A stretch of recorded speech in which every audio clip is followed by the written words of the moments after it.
Welcome back everybody to Let's Play Planescape Torment. In the last episode, we managed to avoid killing Trias, getting the information out of him, and instead of urging him or leaving him to continue his crusade to bring the Blood War to the heavens, we basically convinced him to go back to his home and beg his father for forgiveness. We also, through our good deeds, managed to get cursed back into the Outlands.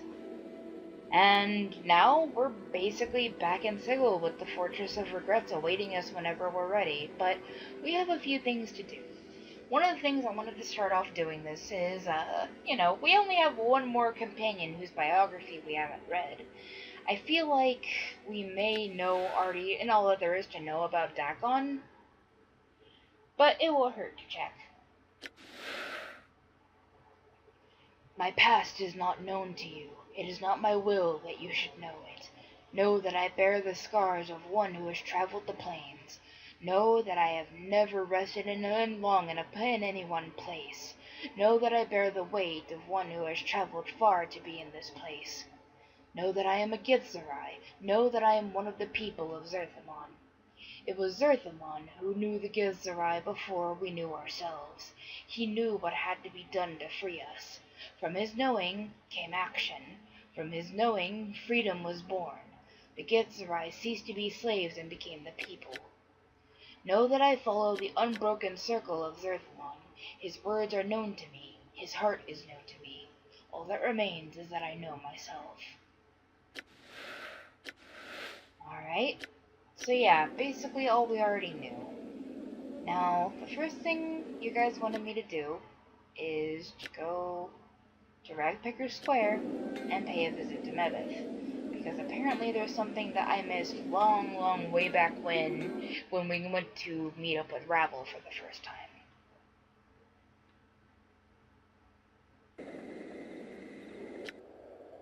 So, let's go visit Granny Mebeth and see how she's doing.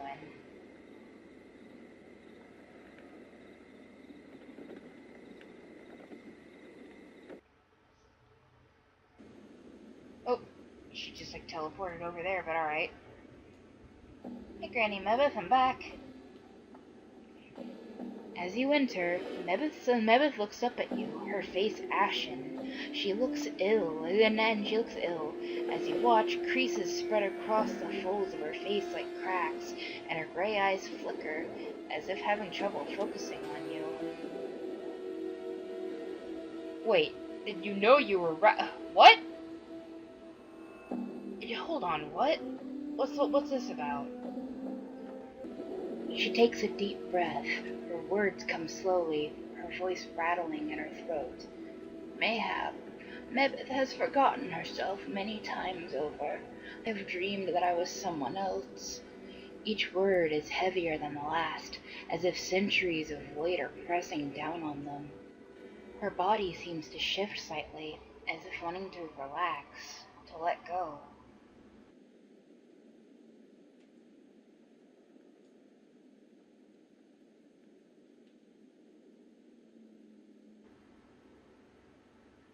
How is it that ye do not know yourself? Mebeth licks her lips.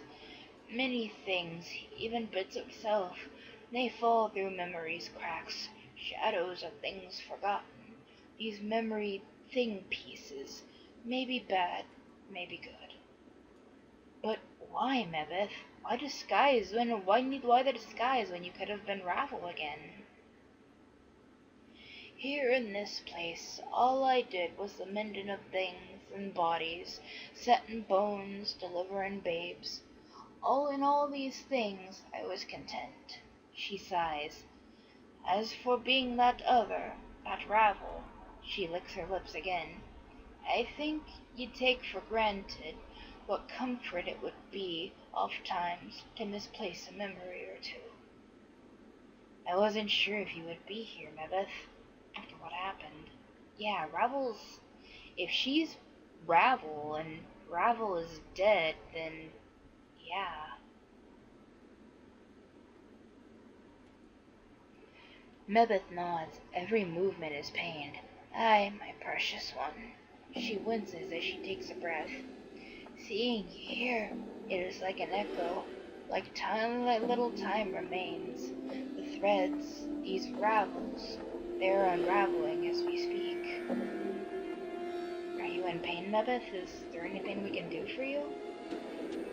She nods. Yes, yet it is such irony which hurts the most. She gives a sickly smile. An act of kindness, thrice repaid.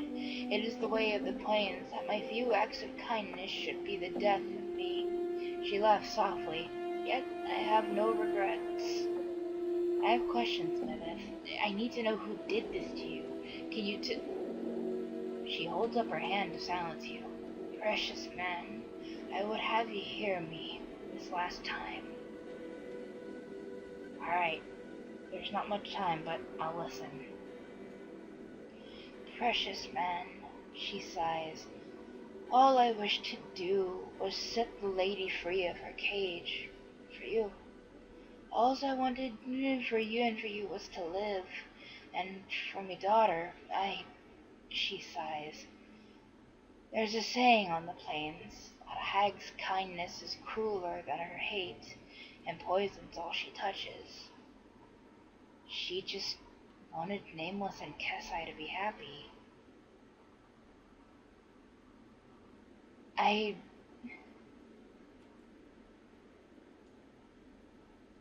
I'm sorry things turned out as they did. If I could have saved you, I am dying now. She blinks her rheumy eyes. My end, it is traveling from all time's directions. All of Ravel's threads are unraveling. She coughs. Yet, her gray eyes look upon you. Mayhap not all is lost. One of my black barb seeds from the maze. Did you bring one with you?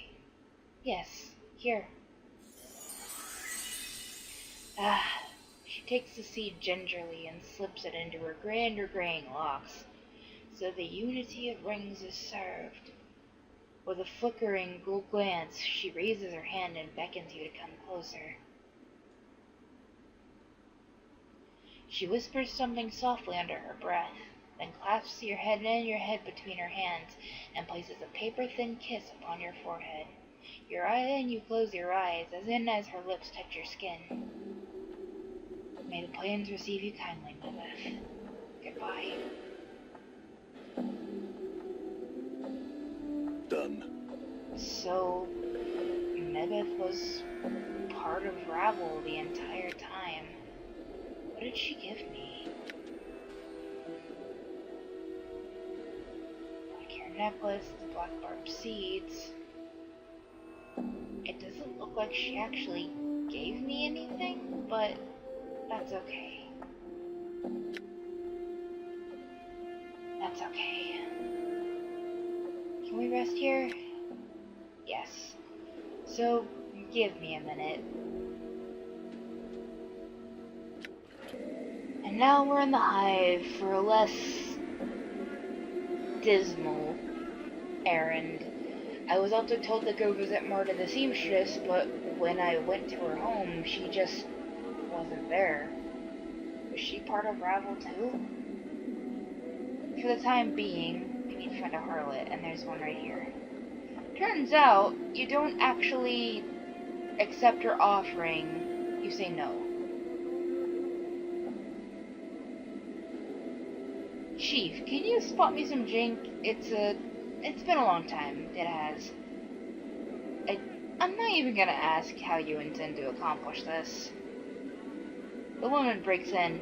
It's twice as much for the Mimir, or any other degenerate. It's not like he could fucking help the fact that he's a floating skull, ma'am. Mimir's a talking encyclopedia. That's me, Chief. I think we may have sequence broke this a bit because we already know that we just kind of like yanked Mort off the Pillar of Skulls. I see. Well, don't sweat it, Mort. From the looks of her, I'm probably saving you from dying twice. May a pox be on it, may a pox shrivel your innards. You have the stink of a fin, you have the stinking fashion sense of a goat herd, and you're twice as ugly. New taunts, alright. Mort stares, hypnotized, as the harlot lets loose a stream of obscenities, and at the end of the verbal avalanche, Mort is silent for a moment, then turns to you. Wow, Chief, got a few more taunts for the old arsenal. And he turns back out to the harlot, who's catching her breath. I'm also in love. Good for you, buddy. Man, match made in hell if I've ever seen one.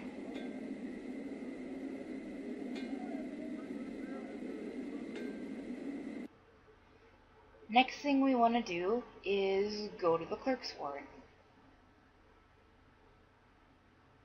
We want to go to Vrishka's shop and pick something up, because apparently there's something we can do with one of the exhibits at the Galleria, but turns out it's an exhibit that I missed out on.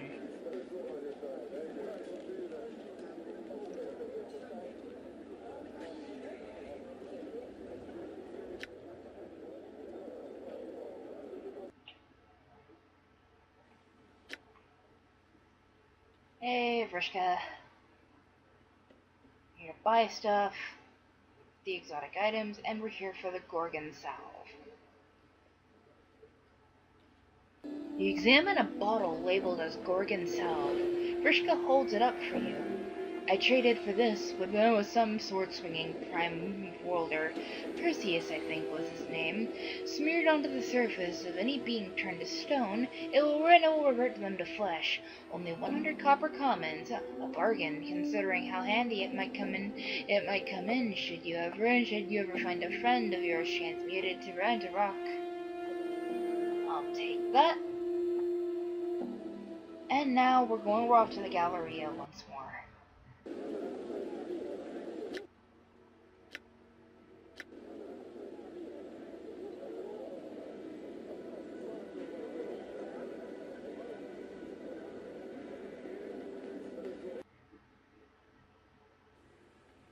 And apparently, oh, yeah, there is a statue here that I missed.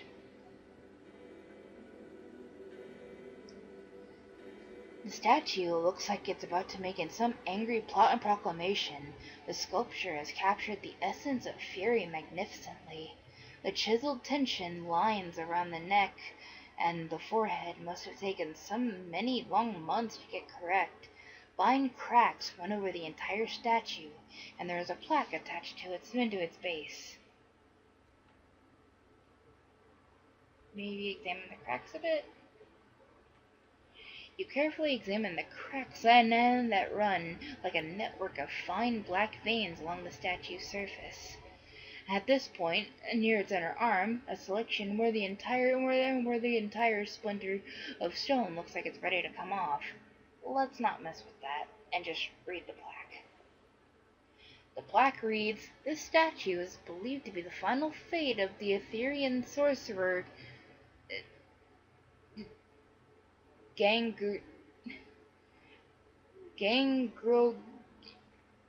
that guy. Attacked by a conclave of rival sorcerers at the height of his dream madness, he was imprisoned with a spell that turned his flesh to stone.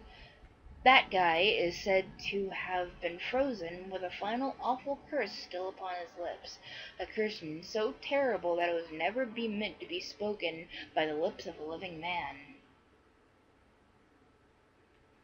I have the Gorgon Salve though, why can't I use it? Yeah, there it is. Let's see. There we go. Apply Gorgon Salve to the statue. You smear the foul-smelling ointment all over the statue. There is a strange shimmering around the statue, and you watch as the statue takes an intake of breath, and the eyes of that guy fill with a blazing, vengeful madness. Hi? Before you can do a thing, a blazing torrent of words flies from the sorcerer's lips. As he speaks, you feel an agonizing sensation, like a sudden wave of raging heat pour over you and settle into your skin like a blistering wound. Blindness strikes you as your eyes burst, running from their sockets like shattered eggs.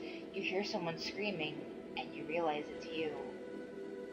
Oh, Mother of Mercy. the last thing you hear, even over your own cries, is Mort shouting. New taunts, alright. By the lady's bladed teats, what a... Everything suddenly falls silent as the last of your senses flicker and fade away to nothing. Die horribly, a victim of that guy's awful curse. Oh, great. I hope he doesn't lose his memory. Yeah, Alright now, aren't you? I'm fine now, Anna, but yeah, don't sass me, Mort. You're welcome for those fucking taunts. Alright, so... there is one more thing we can apparently do at the pawn shop, but, like, I've heard it can be bugged. Apparently, you have to go in there, and you have to get the husband and wife duo to, fight.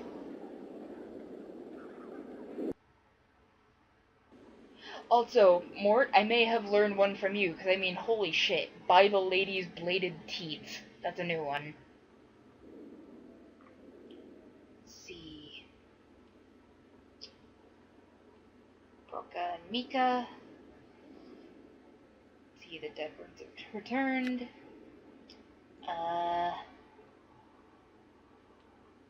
Let's see. Can you tell me about yourself? Me? You want to know about me? Mika, he wants to know about me.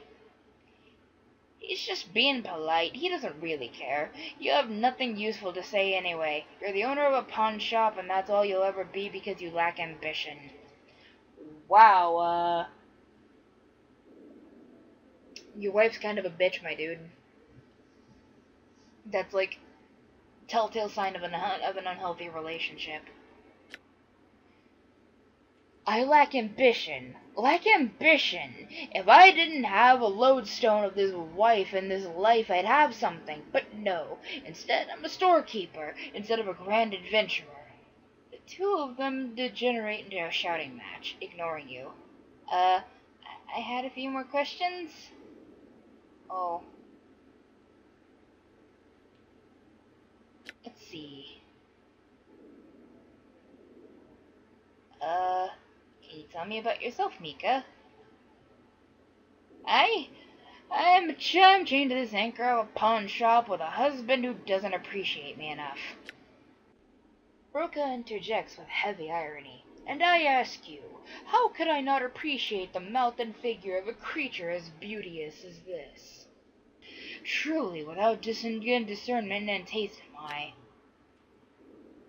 Something I thought marriage could have given and could cure, which I hope it... oh god. Questions?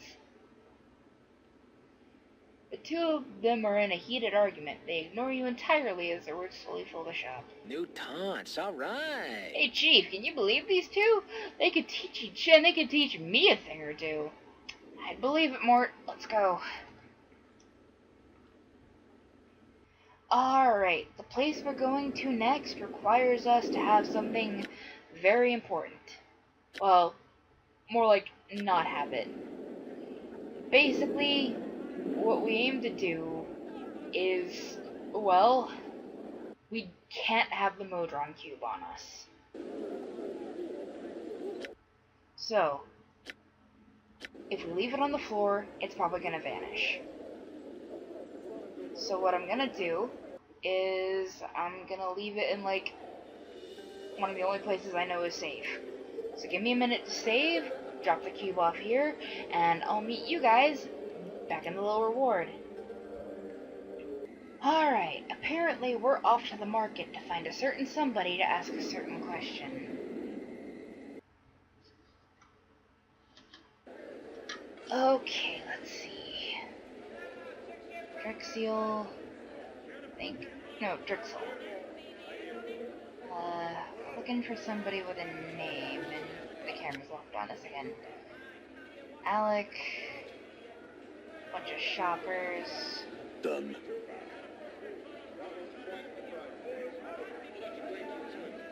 At least I'm pretty sure they said that in like, I'm pretty sure the person who told me to look for this person said they were in the marketplace. Like I said, my memory is not what it used to be. I think this is the guy. You see a young boy with pale yellow skin. His clothes are dirty and in need of mending. Currently, he seems to be tending a furnace. Hi! He turns around and gives a half smile as he sets down his work. Hail, do you need some help? Yeah, I have some questions, actually. Hi. I'd be pleased to help you if I could. The boy looks grateful to not be toiling over the furnace. What is it that I can answer for you? Let's see. I guess maybe, is there anything worth seeing around here? Maybe that's how we get him to talk about the siege tower? Let's see. Not much to see. The Great Foundry is impressive, though. You might check that out. And be home with the believers, you know. He stops to think. Most of the amazing sites are in the upper wards. It might be better to look around there. I hear there's a brothel there, the Festal, and some other places that are more interesting. I don't know for sure. I've been here all my life. Let's see. Why does everyone have the same yellow skin around here? Like, some sort of sickness. It's the sickness, it is, caused by the bad air. And what with the smoke and all the factory smogs, it can get pretty hard to breathe easy around here. He shrugs. Some days it's not good to be out when the smogs linger too long. They can scald your eyes right out of your skull. So it said. Can't something be done about it? I don't know. At times, winds come from the spire and blow the city clear of the smog. That hasn't happened, but that's not as often as would be liked. He blinks and glances around, then shrugs. Ladies will, I guess. Don't make much sense, but then little does if you look at it long enough. Can you tell me about this ward? He nods. Oh, aye, this here's the lower ward. Common folk live here like me and me da. His eyes widen a bit as he looks excited. Do you know why it's called the lower ward? No, I don't. Well, it's reckoned the ward's got a mess of portals into the lower planes, all riddled throughout it like cheese. So it does. And so, I suppose that's why the name stuck. He smiles proudly. Naw, he's a good boy. See, why are there so many lower plane portals around here? He shrugs. It's a mystery to me as it is to you, Cutter. Not sure if there's a reason then for the portals, as much as his circumstances. Could be the lady's will, could just be a chance, I suppose. He shrugs again. Do any creatures ever come out of these portals? His eyes grow a little wider. Aye, they do. Most of them just shopping, though. He swallows nervously and looks worried. You look nervous. You've seen this yourself? Aye, I've seen it.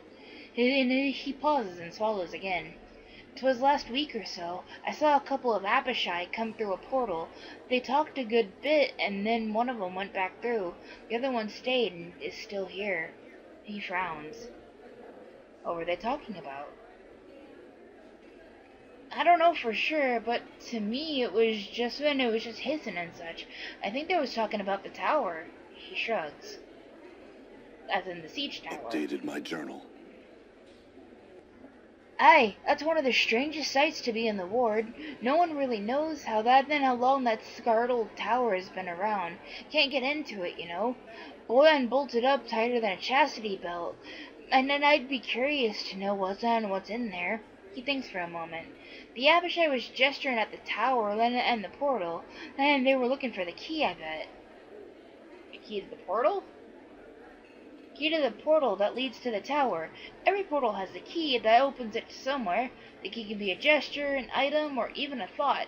Many have tried to get into the tower. No matter how hard you try, you fail. Maybe the secret is not to want to get in. Updated my journal. He shrugs. I don't know, Cutter. Maybe. Tell me where the portal is located, please. Updated my journal. He stops to think for a moment. There's a drawbridge, and there's a drawbridge contraption back of the tower, east of the market. That's where it is. He goes into a faraway look. Alright, thanks, kiddo. I hope you have a good day, and if you're We need to say up. Oh, Anna needs a nap first. That's okay. We can find a place. I must rest. Yes, I know. We will find a place for you to rest, my friends. We'll go back to our good old tomb sweet tomb, just like in the olden days.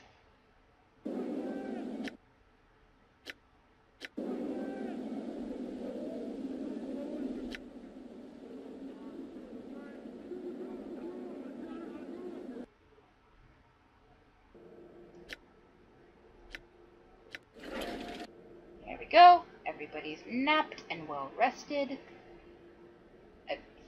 Friggin' I can't remember where the door is. There we go. Alright. Back to the lower ward and see if we can't get inside that siege tower.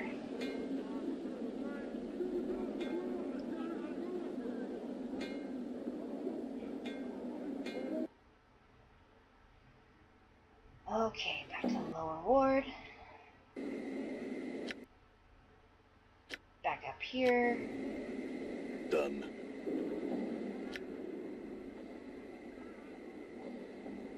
Okay. Here's the drawbridge-like contraption they were talking about.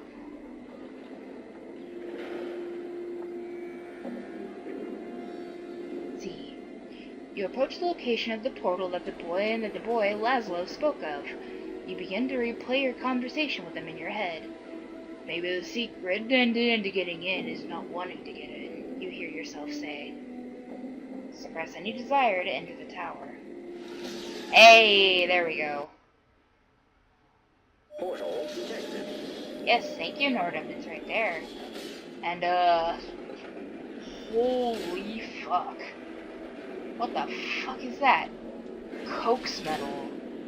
Alright, let's have a chizzity chat with this thing.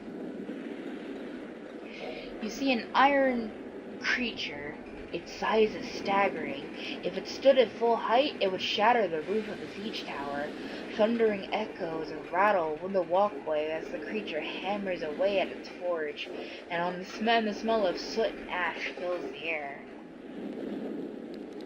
Hi? Updated my journal. There is a screaming of metal on metal as the giant turns to face you. You suddenly realize the golem is built into the siege tower itself. Girders and pipes and huge bracers run through its lower torso and into the walls, and the bottom portion of its body makes up the forge itself. Who are you? I am iron given purpose. What purpose? I forge the implements by which the multiverse will be unmade. You mean forging weapons? That's your purpose? Metal is like flesh. Both carry potential in their veins. When tempered with heat and pressure, the potential surfaces. My purpose is to bring forth this potential, allow it expression.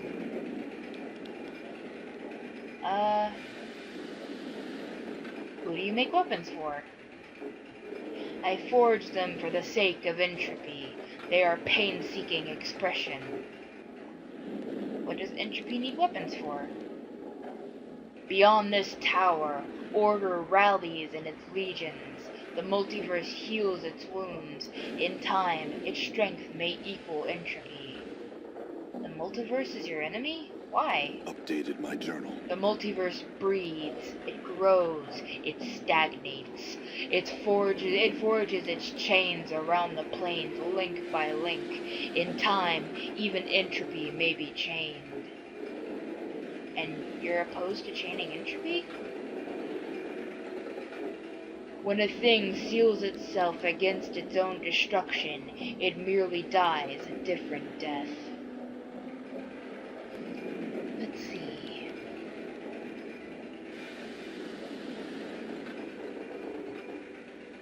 A Except the death you seem to offer is violent and senseless, without meaning.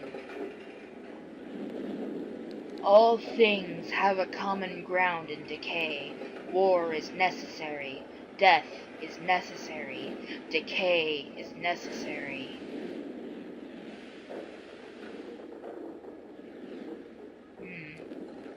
These things may be necessary within limits. There are no limits. Limits are one of the links in the chain of order. Limits must be shattered. Even if death is the result? All must fall upon Entropy's blade.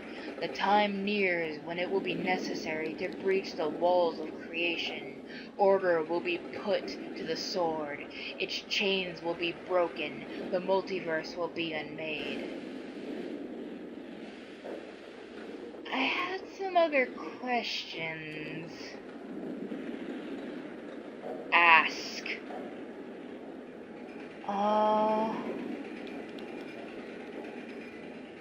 What do you know of the Blood War? It is the war by which the planes will be unmade. How long has it gone on? The lifetimes of many metals.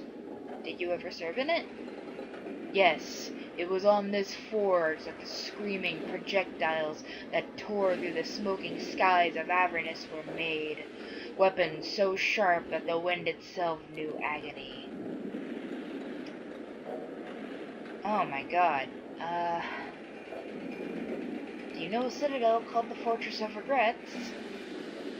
It is a place of shadows, a fortress not even this tower can breach. Do you know anything more about it? Updated my journal. It is a memorial that has forgotten itself.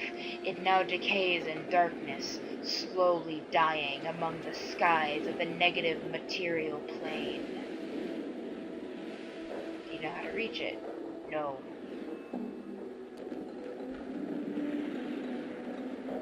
Let's see. Can you tell me more of what you do with weapons? Oh, right. Same thing as last time. Can you do anything with my weapons? Show me what you have brought. I will study its potential and see if its pain can be given expression. Oh, sweet! Okay. Let's see. Well, first, can we, sell stuff to him? No, we can't. So let's see, what can I buy for myself? Rune blade, Karlak's knife, also a bunch of bolts. Okay, so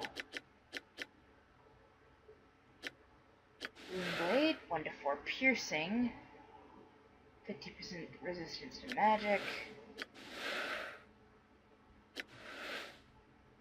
Remind me what mine does again.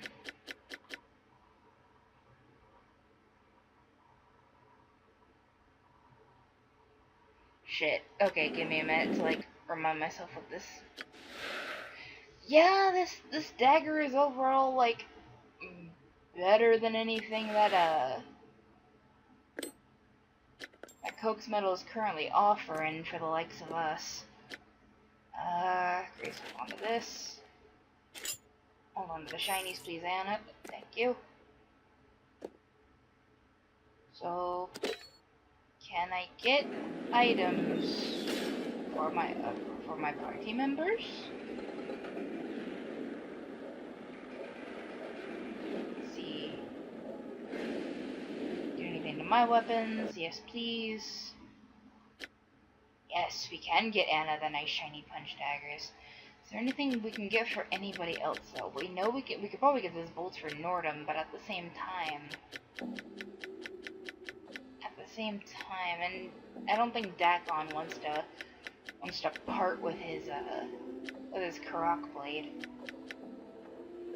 And apparently Grace just hasn't been able to equip anything at all because Succubus can't touch cold metal. No, we can't get her just a nice oaken staff.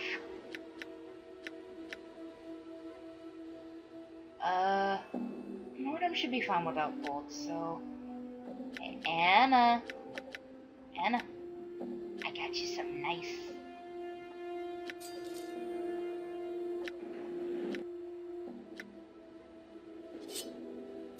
There you go. There was something I was supposed to get here, and I don't remember for the life of me what it was. Well, let's simply just talk to him some more, see if we can, if we can get anything out of him. Let's see, Can you tell me more of what you do with weapons? No, wait, right,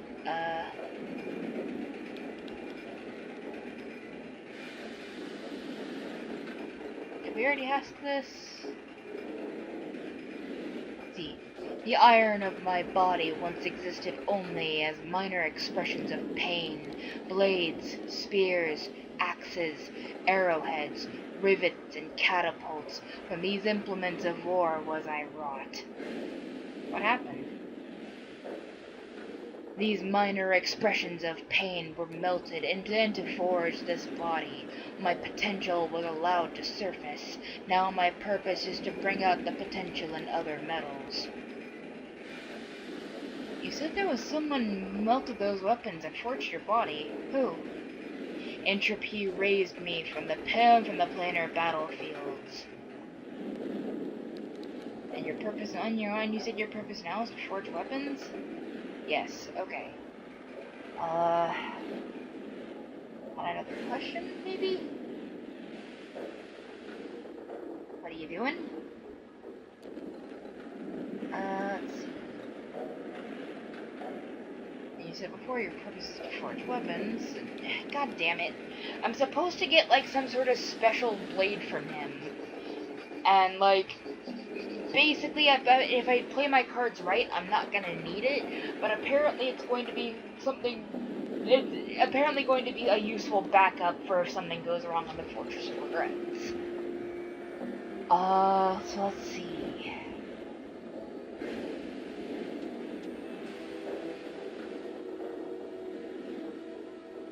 Have you heard of the night hag named Gravel? The night hag sought to sunder the city. Her greatest works were those of unmaking. She walked the path of entropy. Okay.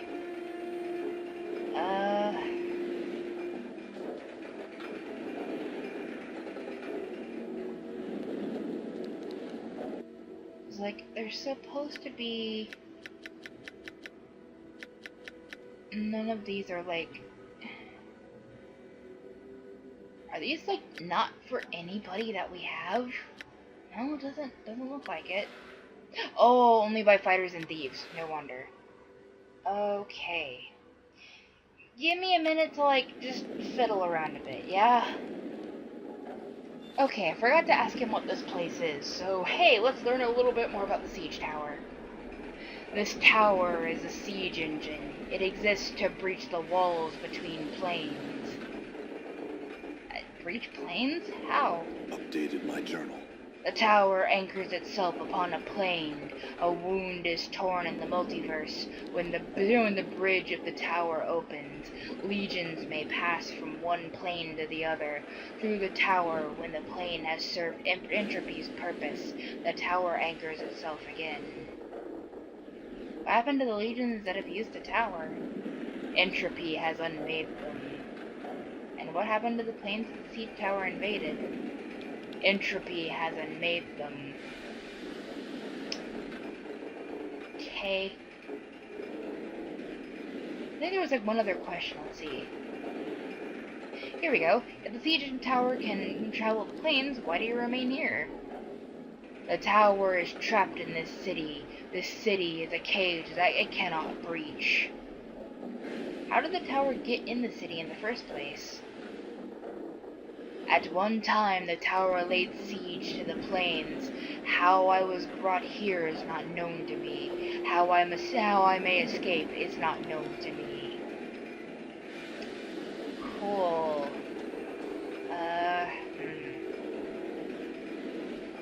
Okay, so I talked to him about entropy again. So I asked, so you're saying immortal is just a different kind of death? Immortality is only a word. All that exists can die. You're saying you could forge a weapon to kill an immortal? Every living thing has a weapon against which it has no defense. Time, disease, iron, guilt. How do you know what weapon to use? One must know the enemy to forge such a weapon. And how do I do that? Start with a fragment of the enemy, a drop of blood, a crystallized thought, one of its hopes. All of these things tell the way it can die.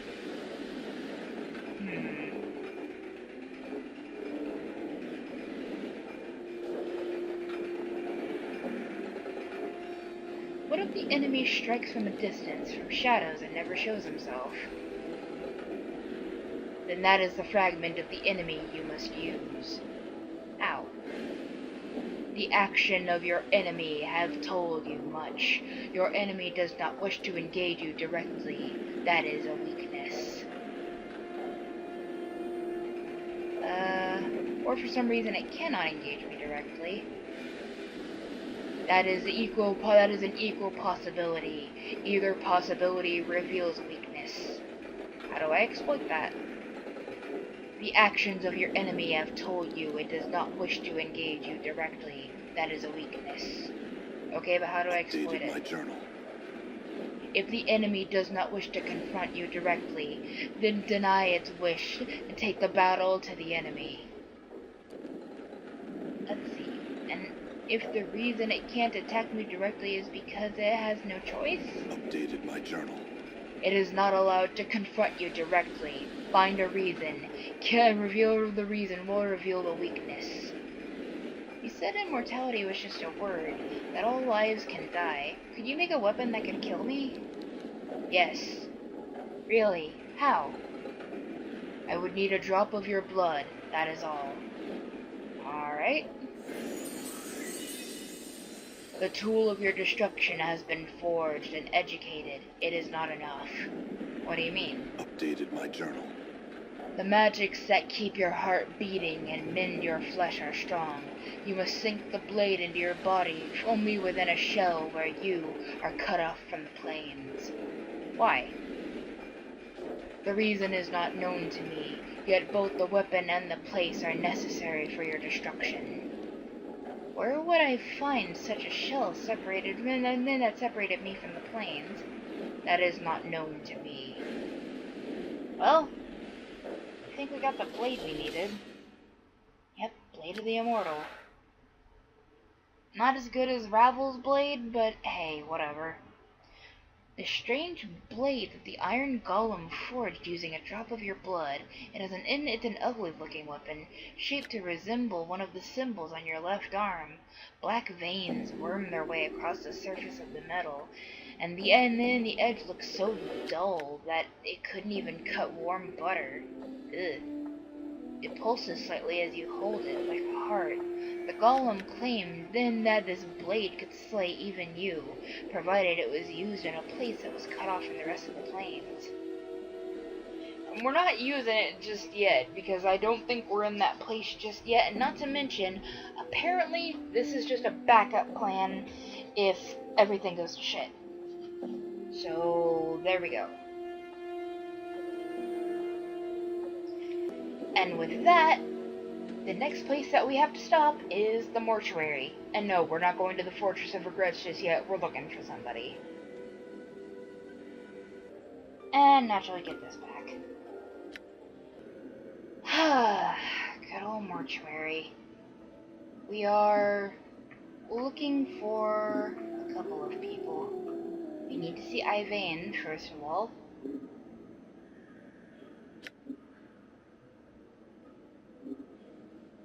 She's still there, that is.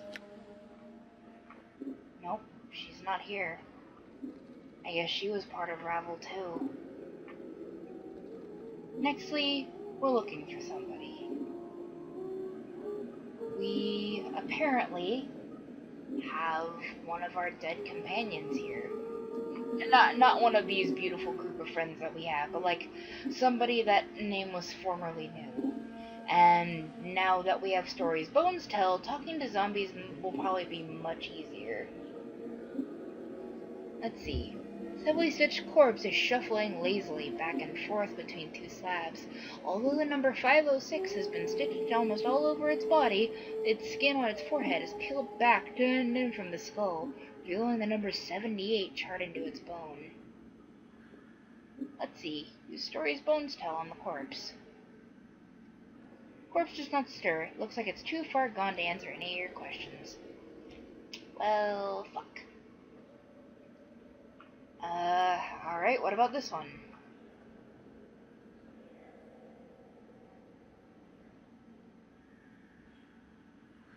Let's see.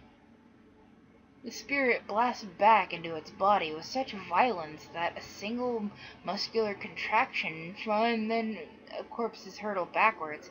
Its body is on its feet again, instant, dancing and thrashing about madly, waving its arms and popping its stitches, flaps of loosened flesh flopping about as it prances to and fro, eyes goggling and rolling about in its head, giggling madly all the while.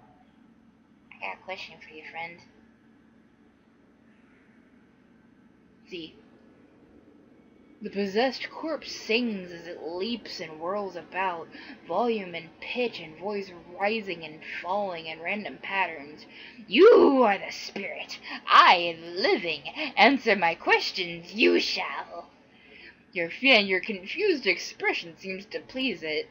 It hooks its bony fingers into its mouth, then pulls it into a ghastly grin, laughing maniacally and waggling its pasty white tongue.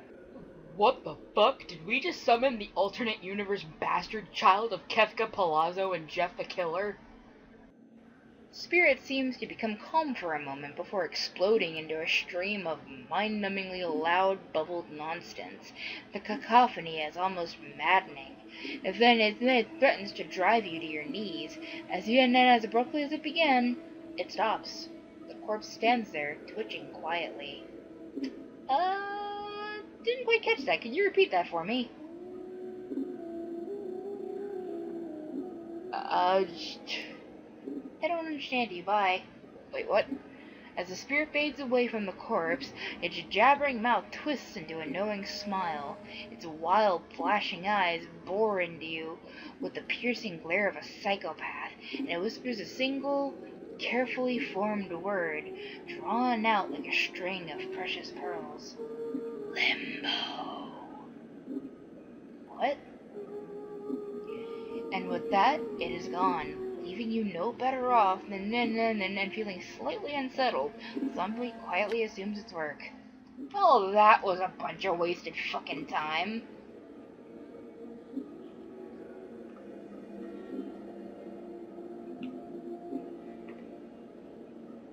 So, just, we start this game, zombie check-in, we end this game, zombie check-in.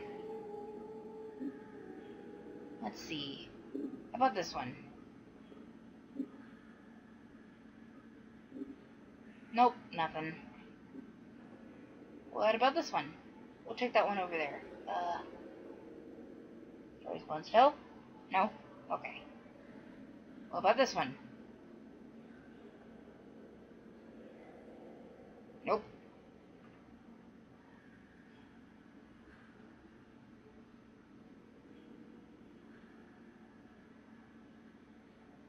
Nope. What about this one? Alright. Give me a minute while I run around checking literally every corpse in the mortuary.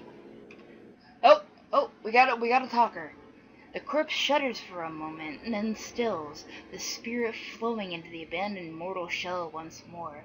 Within seconds, a semblance of life seems to spring into the zombie's eyes, and it begins to gaze about with a look of curious puzzlement upon its face. The entire body seems to be surrounded with a soft golden aura.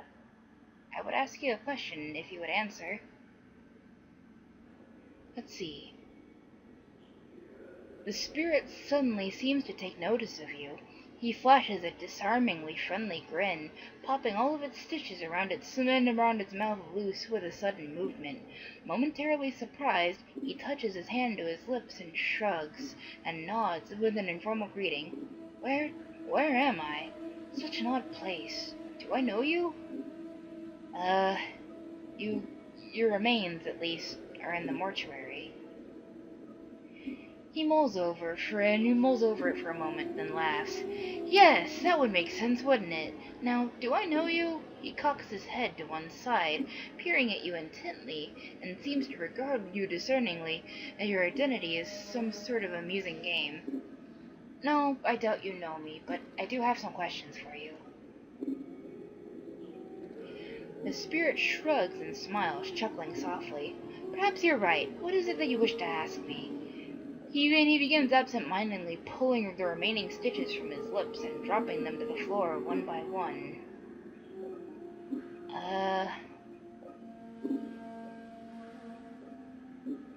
Let's see.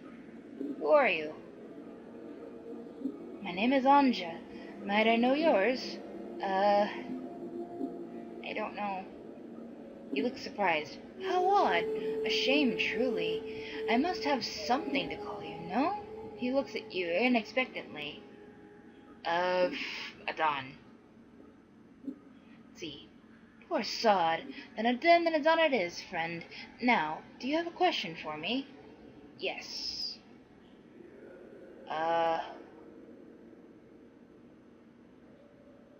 Where does your spirit reside now?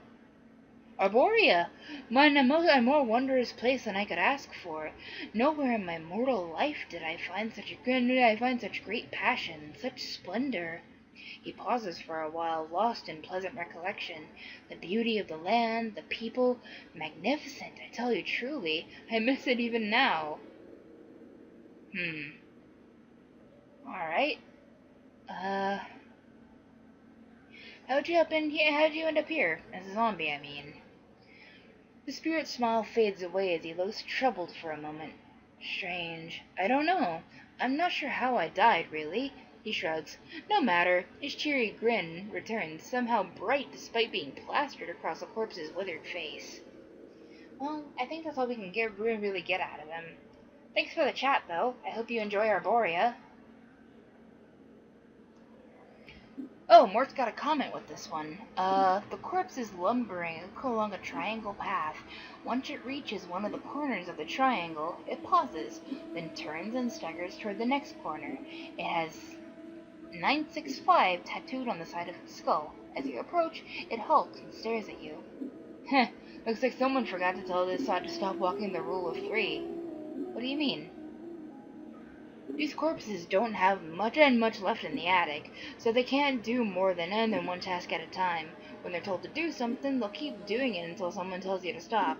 This poor sod probably finished the task and is waiting for someone and they forgot to tell him. There's something about the rule of 3. What do you mean by that? Well, the rule of 3 is one of those laws about the planes, and about things that tend to happen in 3s. And now everything's composed of 3 parts, or there's always 3 choices, and so on and so forth.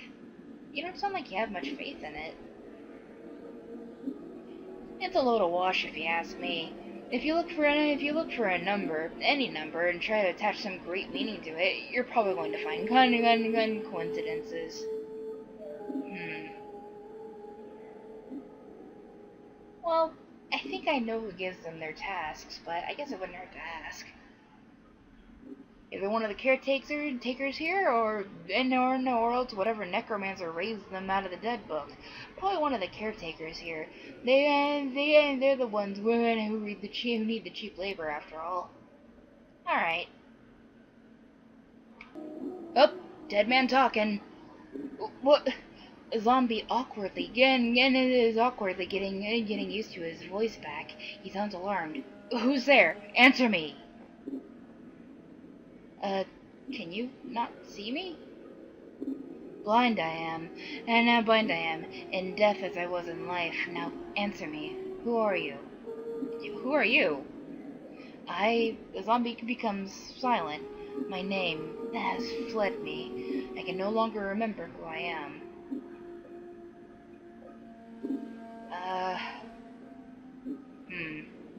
I wonder if I can just, like, improvise? You know, recognize my voice? It sounds familiar, but if you are who I think you are, then who... Lon becomes silent for a moment. Who am I? Fuck. Well, if his voice sounds familiar, maybe Mort knows if we traveled with him? Hey, what's eating you, Chief? Let's see. Tattoo on my back, Sigil. Use some advice. Color skulls. No. Okay, Mort doesn't know a damn thing. Okay, Dak'kon? Maybe? What is your will? There are things I would know, Dak'kon. Let's see. Githerize, about our travels. The other me. Let's start with our travels. Actually, no, other questions. Tell me about the other me, the incarnation you knew. What was he like? I'm probably gonna regret asking this, but... Dak'kon's gaze travels through you, and he falls silent. Dak'kon? Updated my journal. Know that he was different. Know that the differences were not marked on the skin, nor the way of the weapon, nor the attire that cloaked him. Know that he was different in the way of thought and the means he acted upon his thoughts. His will became substance. Know that he saw others and did not see them. He knew only how they could serve him. His heart was treacherous, and it was cold, and never did its coldness burn him. Did it ever touch you, Dak'kon? Did he betray you? Dak'kon's blade begins bleeding into a dull, flat black, and you watch the edges, like teeth, begin sprouting from the edge of the store and from the edge of the blade. His face clenches as he speaks through his teeth. It is not my will that you know this. Please tell me, Dak'kon. No, there are many treacheries. Any treachery upon me was by my hand, no other. Tell me, Dak'kon, what was the treachery? I surrendered my word to him. I surrendered myself. Let's see. Right, we've talked about this. Let's see.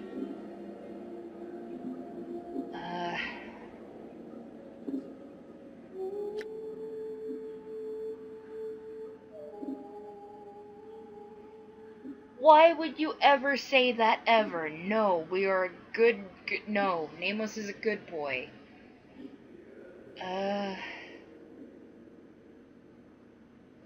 What was the service that I gave to you that chained you? You saved this one's life. In exchange, your life became mine. How did I save your life? Upon rolling the plane of limbo, the people shape cities from the chaos with their thoughts. Know that there is no place a divided mind. And Dak'kon raises his blade from his shoulder and holds it before him as he stares at it. It sharpens until it's almost as thin as a piece of paper. Go on. And a divided mind is an unfocused mind.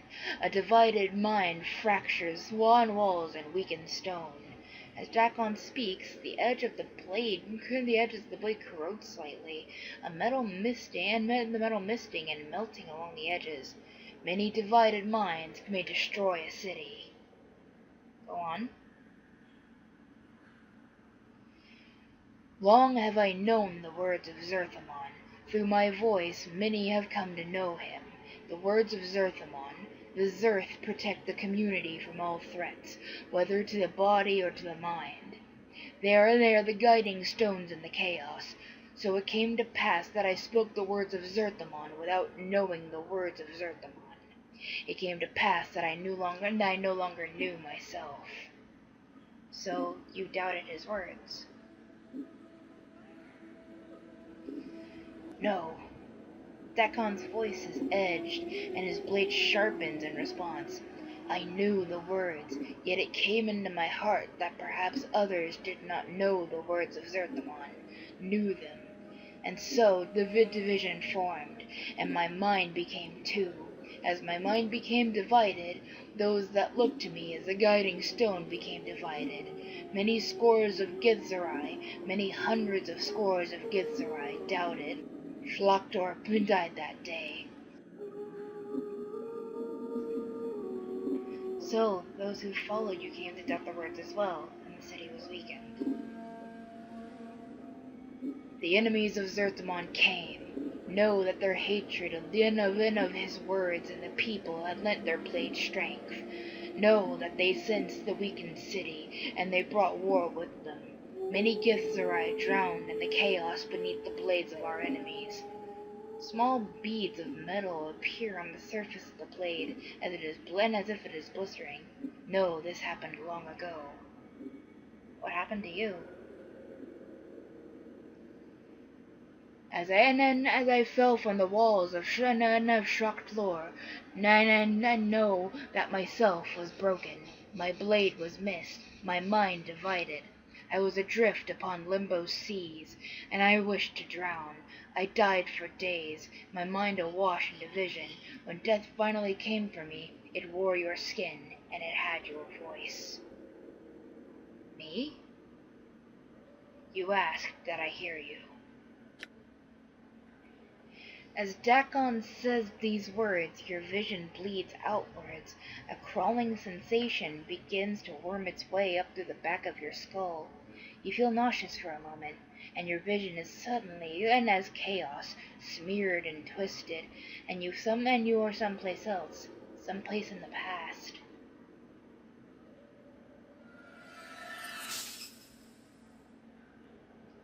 Everything around you is in turmoil. Your vision is hazy, swirling, dizzying. All at once, there is a mist, pockets of fire, islands of mud, stone, and ice-covered rocks swimming through the plain like fish, impacting and dissolving, droplets of water arcing through the howling air and lashing at your skin like teeth. You choke back your nausea and steady yourself. This is the plane of limbo. All is chaos and nothing is stable. You focus on the dying man that lies before you. It is why you have come to this place. Examine this earth, see if he still lives. The man is a Githzerai, his body embedded as an earthen pocket that swirls around him. Unconsciously, he has formed a grave from the elements, and though bits of fire and water lick his face, he does not respond. His hands are ashen, his coal-black eyes focusing on nothing. His emaciated frame speaks of starvation, but you know it is the least of his wounds. It is faith that had dealt him the mortal blow. Look at the blade he carries. In his limp left hand is a twisted mass of metal, the surface having melted around his hand like a gauntlet. As you watch, it streams and hisses like a diseased snake. The Githzerai does not seem to be aware of it, but it is that weapon that has brought you here. Dak'kon, Zerth, of Annah-of-the-shadows, drowning, the last wielder of the Karak blade. Know that I have come to you with the words of Zerthamon, carved not in chaos, but in stone, carved by the will in the unbroken circle. At the word Zerthamon, Dak'kon's eyes roll in their sockets, and they attempt to focus on you. With effort, he cracks his mouth to speak, but only a dry hiss emerges. You bring forth the stone from your pack and hold it before him so he can see. Know that the words of Zerthamon inscribed upon this stone are true, and know that your divided mind shall need to be divided no longer. All you must do is take the stone, and you shall know yourself again. Dak'kon's eyes flicker over the unbroken circle of Zerthamon, and for a moment You think he might be too close to death to recognize it. Then his right hand twitches, and he pulls it slowly from its earthen prison. The clumps of earth streaming off it become water in Limbo's chaotic winds. His skeletal hands clutch the stone, and then, like a drowning man, and his eyes flash. Know that I have saved your life, Dak'kon, Zerth of Sharklor. Updated my journal. Dak'kon's eyes turn from the stone and flicker over to you, and he hisses again, too dry for a moment to muster his words. He blinks slowly and speaks, his voice barely above a whisper, but his words are what you wanted to hear. My life is yours, until yours is no more. Dak'kon is silent. I heard your words. The chaos in my mind became still. I knew myself again. So you got the circle from Nameless? Updated my journal. Yes, in knowing its words, I knew myself. But did it save your life, Dak'kon? Or did it divide you further once you studied the circle?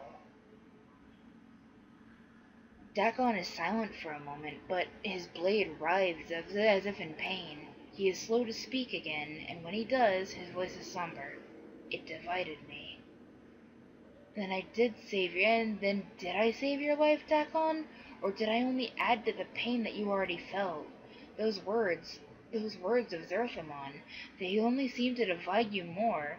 I see it when you pour over the teachings. Dak'kon is silent. I say I never saved you, Dak'kon. I only raised you from near death so you might die again. If you had died at Sharktor, then you might have known peace. Your words carry the weight of truth. The death I would have died at Sharktor, that would have been the last death. Every day I have lived since is a new death. You need to serve me no more, Dak'kon. I never saved your life. I only killed you twice. You owe me nothing. No. Dak'kon's forehead creases in pain, and his eyes stare through you. It is not your word that carries weight, and your word will not free me. The word that chains me is mine. The torment is mine. I know in my heart that the chains are made. Words will not free them. Is there any way you can be freed? You must die a final death. Yet your path is not death's path. There is no resolution to this matter.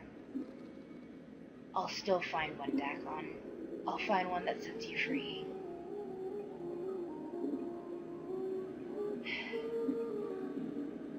Well, looks like I've done all I can, but I wonder.